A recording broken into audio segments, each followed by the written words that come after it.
Jeffrey Epstein was charged with sex trafficking and molesting dozens of girls as young as 14.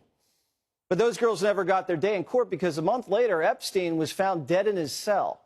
We're told it was a suicide, but Dr. Michael Bodden, a world-renowned forensic pathologist hired by Epstein's brother, looked at the body and said it doesn't look like a suicide at all.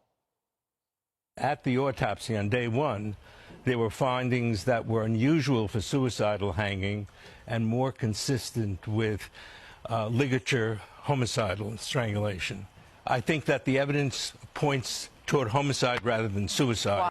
Dr. Bodden says Epstein's neck was fractured in 3 places. That doesn't happen during a suicide. It does happen when someone's strangled. Epstein's body also had eye hemorrhages, which happened during strangulations because of the increased pressure, not suicides. Now, the feds say Epstein hung himself with a bed sheet, but the pattern on the sheet didn't match the one on his neck. Epstein could have also used the cord of his sleep apnea machine to hang himself, but he instead chose to spend an hour making a noose with his sheets, also according to the feds.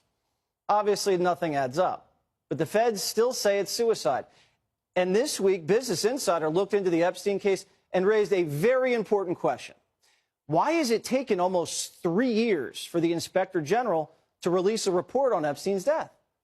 Other Inspector General investigations over Hillary's emails or the Russia hoax just took like 1.5 years. Now, if this is just a suicide, it shouldn't be that complicated. But covering up a hit this sloppy takes time. First, prison guards were supposed to check in on Epstein every half hour. And the night he died, they fell asleep. Didn't check on him until the morning when they found him dead. Now, we don't know if Epstein was actually hanging because the 2 guards moved his body once they found him. You're never supposed to move a dead body. And hours after he was found dead, paramedics tried to perform CPR on him. And then they brought him to the hospital. And why are paramedics doing CPR on an ice-cold corpse?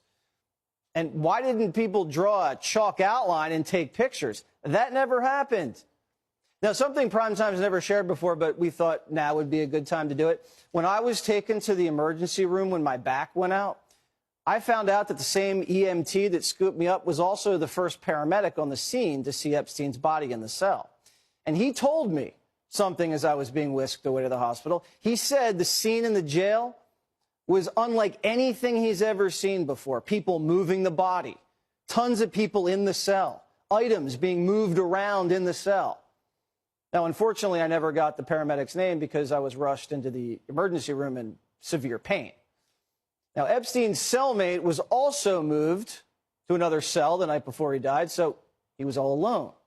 Now, none of this is on tape because the camera in Epstein's cell and the one in the hallway were both broken that night. So who were the other inmates in Epstein's block that night? Well, we don't know. The DOJ won't tell us. So what are they hiding? Epstein's brother says he believes his sibling was murdered. The Justice Department won't take his calls.